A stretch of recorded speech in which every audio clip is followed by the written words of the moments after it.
All right, so when it comes to investment, a variety of options before investors can be baffling. Deciding which funds to invest can become quite a challenging task. Now, investors need to analyze a host of metrics before choosing to invest in the right fund. So, what are those factors and how can you identify which is the right fund for you?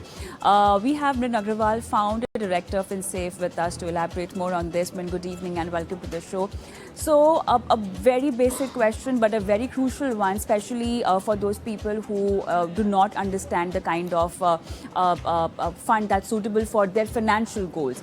But is there anything called as a right fund or right fund for you? Is there anything of that sort? So good evening, Kavita, and it's lovely to be here today. Yes, there is a right fund, but not every fund is the right fund, right? And the right fund is the one that's actually going to really tie in with your financial goal. That's always going to be the right fund. So just to give a small example, if you have, like, for example, a long-term horizon saying that you want to save for retirement, and if you're investing into a liquid fund, while the category on its own is a good category, the point is that it's not going to be the right category for your investment. So certainly there is a right fund which is basically determined by your financial goal. All right. So let's just talk about the parameters, like for example, if one has a long-term goal, or maybe that goal is to, provide or accumulate a corpus for a child education. What kind of a fund are we talking about over here in terms of category, and what should be your parameters to understand or to maybe tie up a particular fund to this particular goal of yours?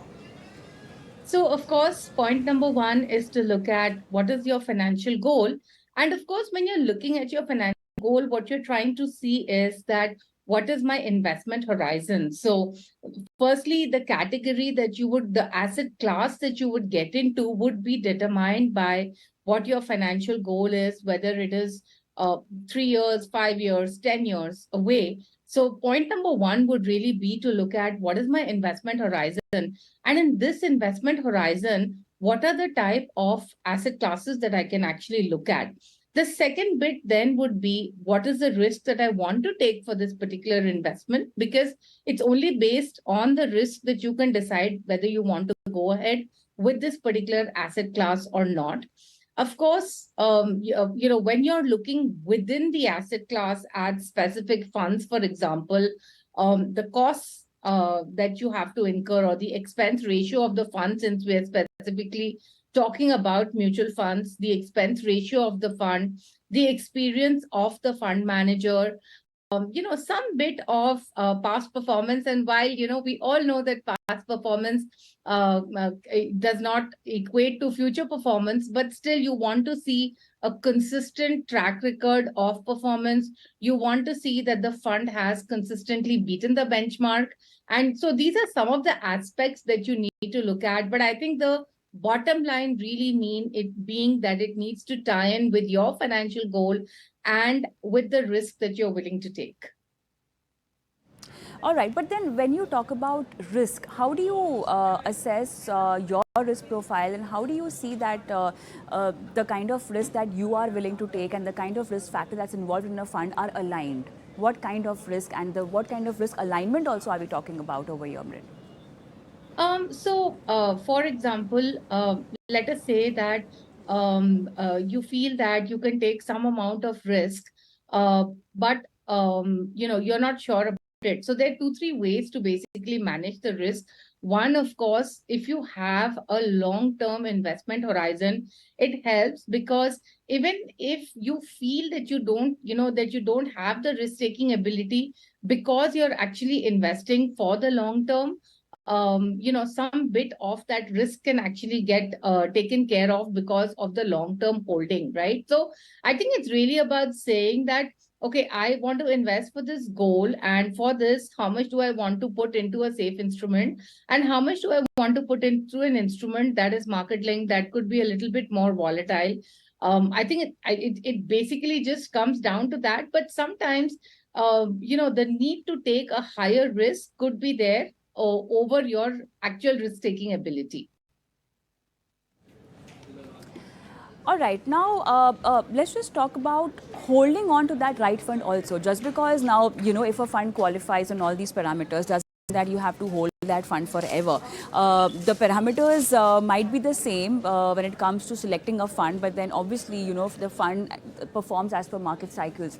So, based on what triggers should you be replacing your right fund with another right fund, which is maybe more relevant at that particular point in time?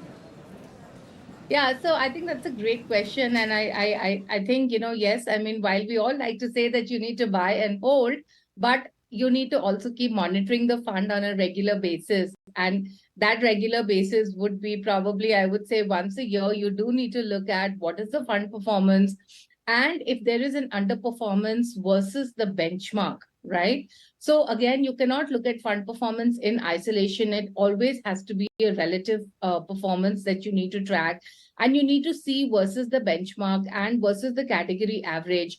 And if you see that there is a huge divergence, and again, it's not only over this 1 year, right? I mean, you need to keep tracking it for a period of another 6 months, and only if you're seeing consistent underperformance do you actually look at then exiting that initial fund choice maybe for, and then choosing another fund as per your financial goals. But that's one reason. So that's underperformance. The second thing also is that when you're close to your financial goal, then you might just want to take off some money, from the fund. Even though it's the right fund, you want to just protect the value that it has created for you when you're close to your financial goal. So maybe like 1 year before the goal, you could look at doing some bit of partial exit to, as I said, to basically not get into a situation where you're exiting when the markets have, let's say, had a drastic fall, right?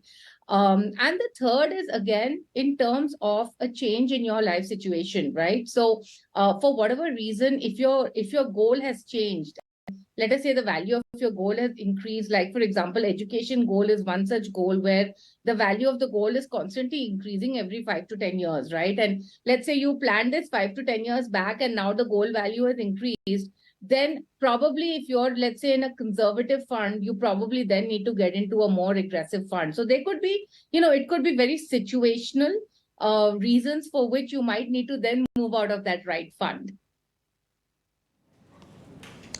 All right. So, last question to you on the kind of things that you need to understand in order to pick up a right fund for yourself. We are talking about these kind of parameters across market caps. So, here it's just not the criteria to select a large cap, mid cap, small cap, or for that matter, even the micro caps, which is a category now. But then, having said that, any specific parameter to pick up a maybe hybrid fund because they are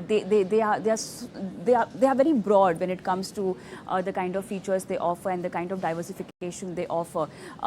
So picking up the right fund, do you think is more about having the right market cap in your mind and then accordingly picking up a fund? But then when it comes to categories like a hybrid category or maybe any other category, one can just pick up which is aligned to their risk profile and their financial goal. Yes, absolutely. So, like, even within the hybrid fund category, there are many funds that are there. And typically, I would recommend the aggressive hybrid or the dynamic asset allocation funds, which are funds which are more equity oriented than the rest of the funds in that particular category. And of course, there it becomes much easier for you to align to these funds because typically, let's say an aggressive hybrid fund would have 65% in equity, or for example, yeah, of course, dynamic asset allocation, they keep changing the allocation, but typically, that these funds will have more than 50% in equity, and then it becomes much easier for you to then align to those categories as compared to if you have to figure out, okay, how much do I put in large cap, how much do I put in mid cap, and how much do I put in small cap.